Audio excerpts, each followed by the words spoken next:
So hello there, ladies and gentlemen.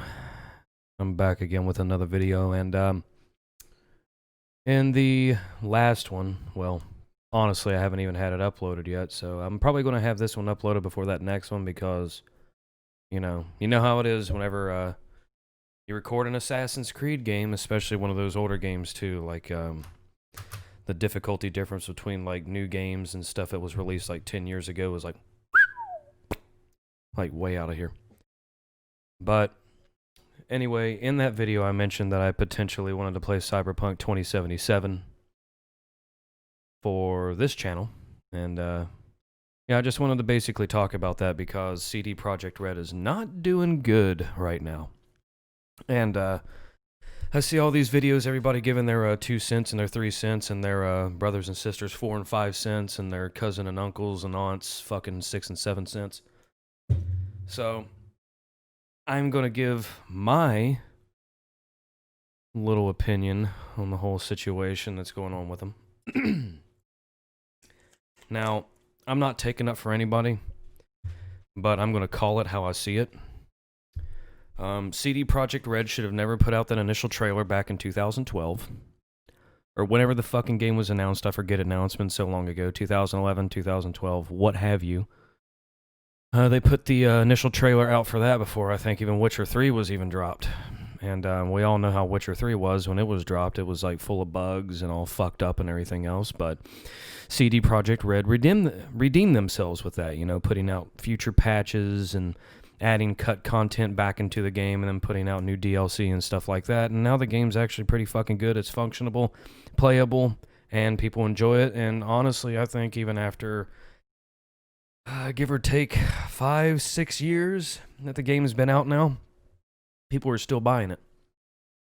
So that did them pretty good. But you also got to think too, you got to think of all the major titles that CD Projekt Red has.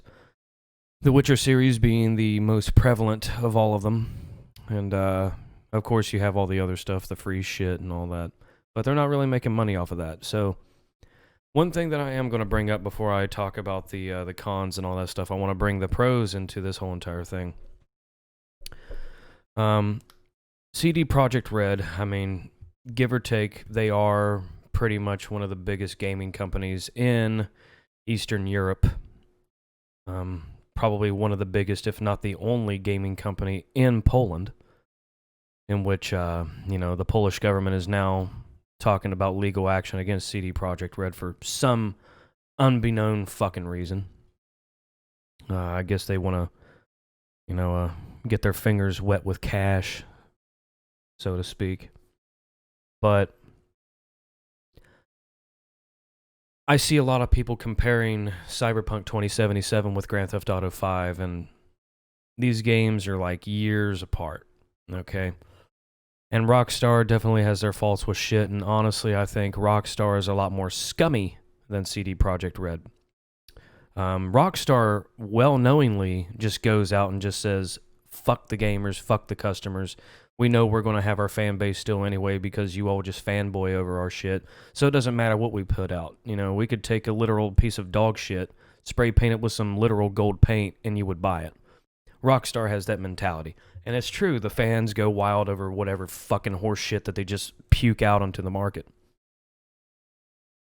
So, with that being said, like all the people comparing Cyberpunk 2077 with Grand Theft Auto 5, like there is no fucking comparison. Like if you look at the overall size of Rockstar Gaming as a whole, that company is easily 10 times bigger than CD Projekt Red, so that means 2 to 3 times the staff, if not even 5 times the amount of staff. Not only that, but the overall size and the funding of the overall company itself. Okay, and not only that, but they're based out of the United States, they're based out of Canada, they have headquarters all over the fucking world.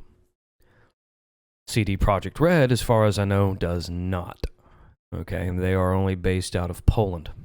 So, just hear me out on this, talking from a business perspective only.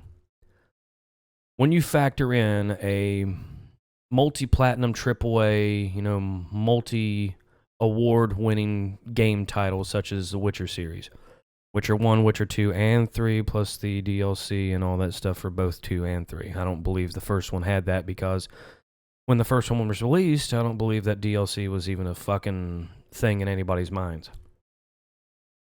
So, being that the Witcher series is CD Projekt Red's only AAA title that's bringing in their payroll, bringing in their money. I mean, yeah, you put out a game, say that you have $150 million invested into a game. You sell 150 million copies at $60 a piece. Yeah, you make your money back and then some. That's true.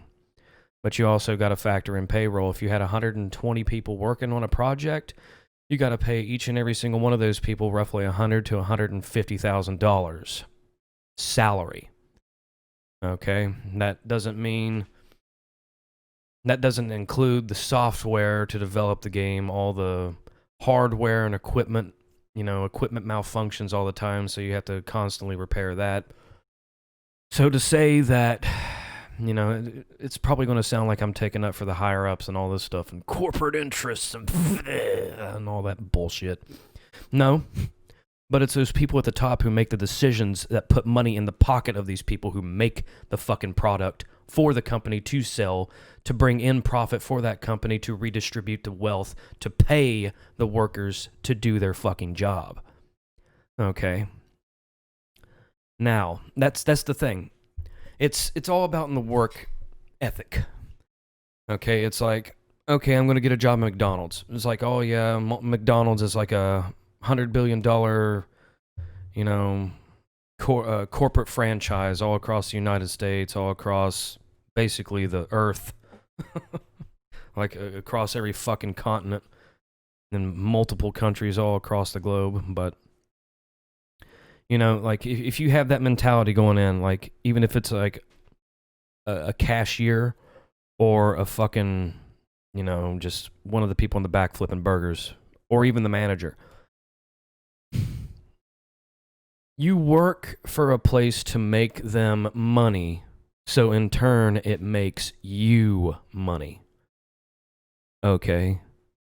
And not everybody has that mentality anymore. Like, nobody understands that. You work for a fucking place to make that place money, because if you make that place money, not only are you going to have a permanent position there, potentially, depending on, how hard of a hit a company or a local business, whatever they, like financial hits they take.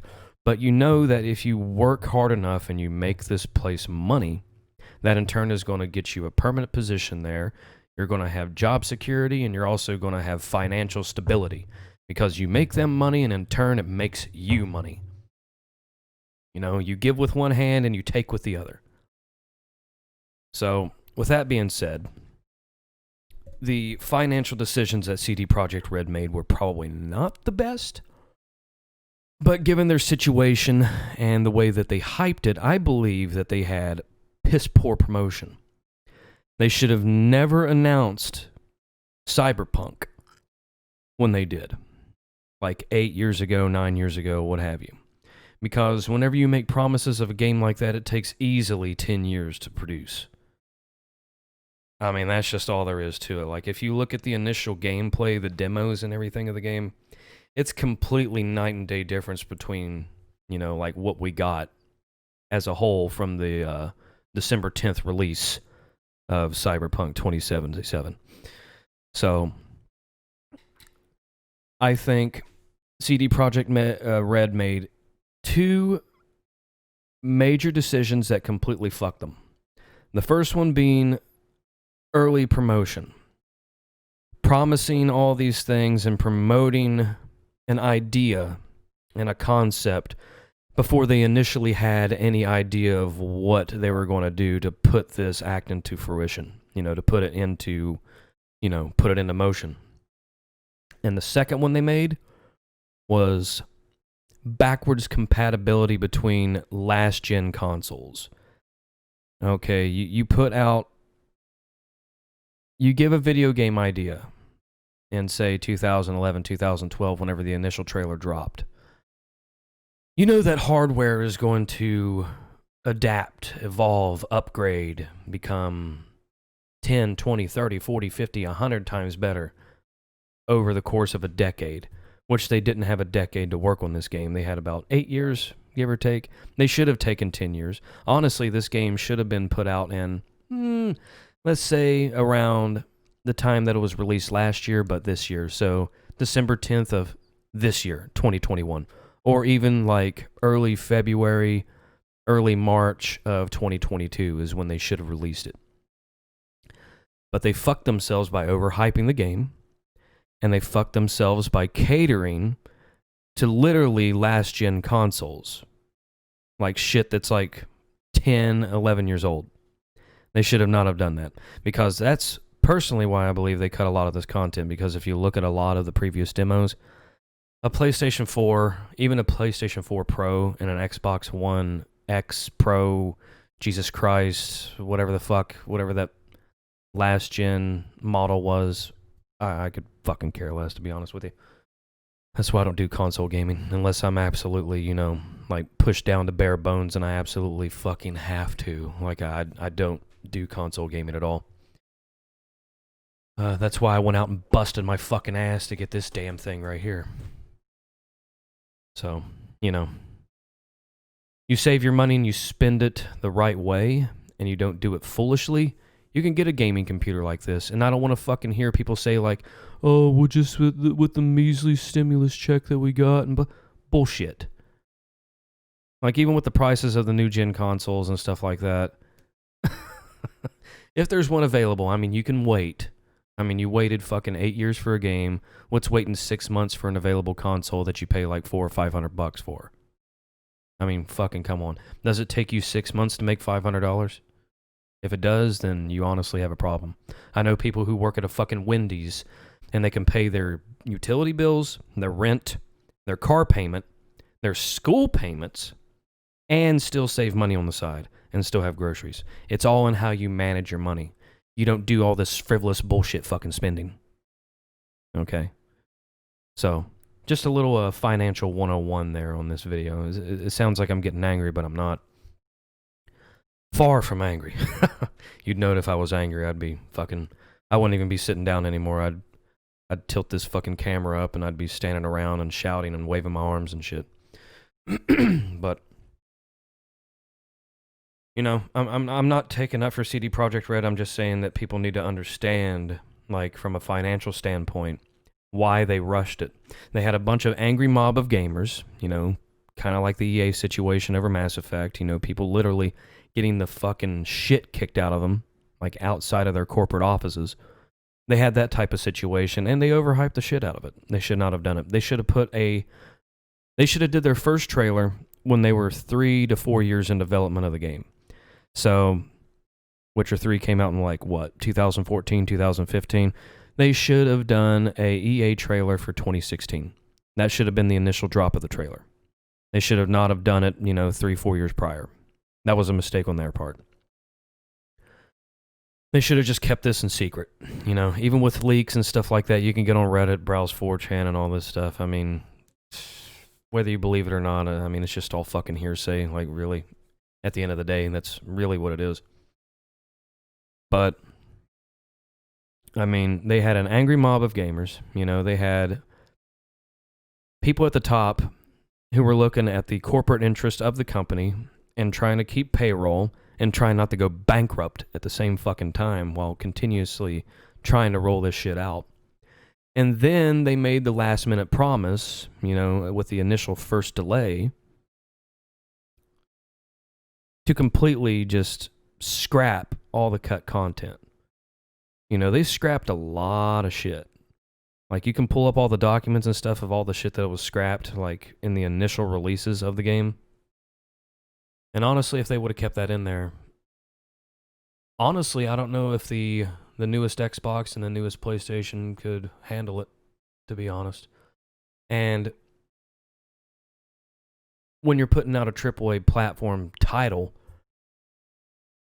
you have to make exceptions for all the things that are going on. Honestly, I think they could have kept more in if they didn't cater to the PS4 and the Xbox One crowd. But that's just me, you know. It's like you're buying a game that was released in like near 2021, and you have a console from like 2011. Don't you think it's time to fucking upgrade their dick snort? But you know, neither here nor there. But I think that's one of their downfalls was catering to the last gen consoles. You know, because with computers and stuff like that, I mean, you can save money on the side and you can buy parts. And you can just stockpile parts until you have, you know, everything that you need to build a computer. You know, and yes, granted, computer parts are getting upgraded like quarterly. Like, not even. Like every 2 months. And yes, but I mean, if you go by the initial specs of the game, like, honestly, like with all the shit that they cut, I think the game calls for like a 1060 or a 1070 GTX, like minimum. I have a 1080 Ti in mine, so I have no problems. I have uncapped frame rates and stuff like that, and I run it in ultra, like literally no problem. Except when I go to record it because OBS is dog shit, but we all know this. Um, yeah, I just think that people are giving this company such a hard time over literally nothing. Like it was completely out of their control. I mean, they had all this stuff that they were literally just trying to make people happy. So they just catered to just basically anybody that had it out for them. You know, that's another one of their problems too, being too forgiving and being too forthcoming. You know, they should have not have catered to the last generation. They should have kept some of that stuff in. But it would have made sense, you know, because consoles will never, ever, ever be on par with PC. I don't care what anybody says. It's just, it's not in the hardware. You know, it'll never fucking happen. Unless consoles literally become the size of gaming computers. And this thing right here, it's about a mid-size rig.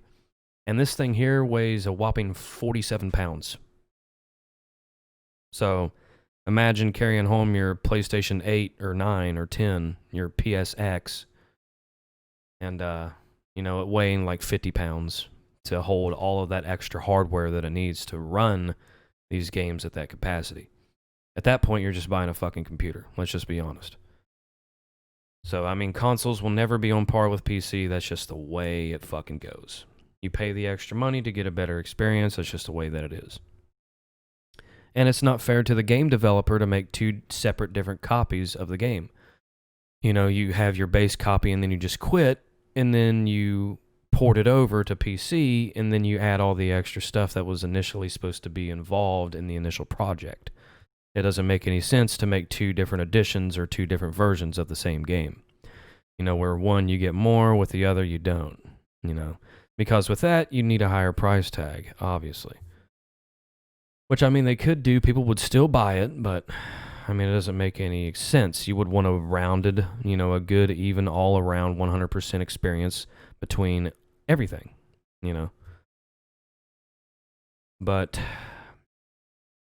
I think, honestly, if you if you just sift through all the shit that was cut with the game, I honestly believe the new PlayStation and the new Xbox could have handled a little bit more. You know, at the cost of frame rate. Frame rate is not everything, especially if you have gameplay. You know, I don't care what anybody says. Like, brass tacks of it all. Like, if you have a one-on-one conversation with somebody, they're going to want playability, replayability, like, first, over top of how many fucking frames you're getting. You know, because especially if it comes to people like me, who wear glasses, who are visually impaired, FPS doesn't mean a fucking thing to you anyway. Just like whenever I do my videos, the only reason why I do 60 FPS and sometimes 120 is just to cater to the audience. I'm not doing it for me. I could honestly fucking care less. As long as it looks good, I don't care if I get 30, to be honest with you. And if it's an overall fun game that has a lot of replayability and a lot of playability while I'm playing it, that's all I care about. But, yeah.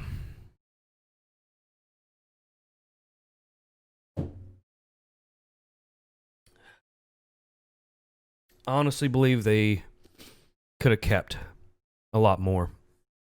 But, they catered to the wrong crowd and they lost. It bit them in the ass, and it's hard to tell how much money they'll lose off of this, but they can't stop, If they give up now, honestly, despite all the shit that's already currently going against them, if they give up now, they're just going to prove everybody right, and they're going to lose reputation when they do that. They need to prove everybody wrong, and they need to stick with this. They need to make this game their fucking baby. They do. They need to work on this for like the next 2 to 3 years minimum. And they need to constantly pour out content, and they need to constantly put out patch updates every 2 to 3 months. They need to stick with this game, and they need to slowly optimize and slowly bring back everything that they cut initially. And honestly, I think they need to tell PlayStation 4 players and Xbox One players to just fuck off and just upgrade. Because, let's just be honest. Like, if you're looking at a game with this type of capacity, not only with the software used to develop it, but the hardware that goes into the physical game itself. Initially, it was supposed to be like 180 gigs, something like that, for the initial install. And the install now, when I installed it, I think it was like 80. So, they cut out like 100 gigs of content. That's a lot. So, just keep that in mind. If they slowly roll this shit out and optimize it well enough for console, that's really where the optimization ends, is with console. With PC, fucking sky's the limit. It doesn't matter.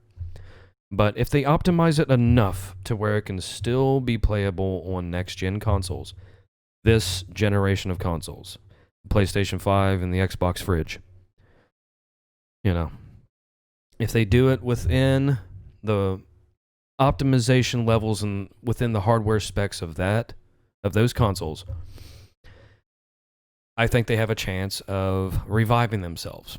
Because, Witcher 3 had its own set of problems too. People bitched about it, like all the bugs, all the cut content and stuff, and they ended up patching all the bugs. It took months, it took years. They added new DLC and stuff, not really all that expensive. Granted, the overall size, it gives you like 60 hours of gameplay roughly, depending on how you space it out, and it was only like $20, which is not a lot. Like, there's some games that I've paid like $80 for, and I beat in like 20 fucking hours.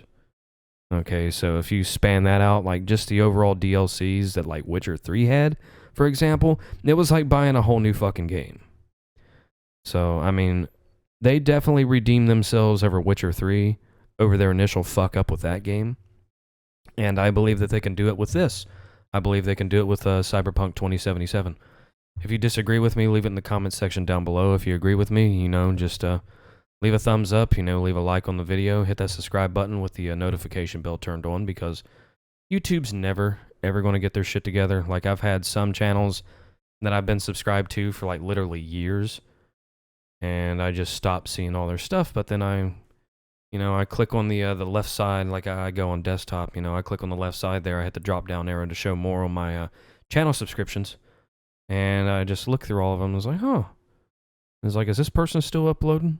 It's like, if not, I'm just going to unsubscribe. There's no point. If they haven't uploaded in like 2 fucking years, and I was like, well, let's see what they're doing. It's like, and I see this whole catalog of videos, even though I'm subscribed to them. It's like, what the fuck? Well, it's like I see that sometimes, and then I see ones that also I don't even have the bell icon ticked on, and I see their uploads like every day or whenever they upload. It's just a strange thing. And being a small channel, honestly, you're better off hitting the notification bell, because not only do you get a text notification through the YouTube app on your phone if you do have it downloaded on these little devices here, but you also get an email notification, and I don't know of anybody that doesn't check their emails. So, and not only that, but, like it pops up literally on the fucking bell icon when somebody uploads, like if you're on the browser version of YouTube. So, I mean, you can't really go wrong. It's just like 2 button clicks. Click the red button, subscribe, and then hit the bell, and then get all notifications. It has a little drop down button there. It says just partial, and then it has like all, and then it has off.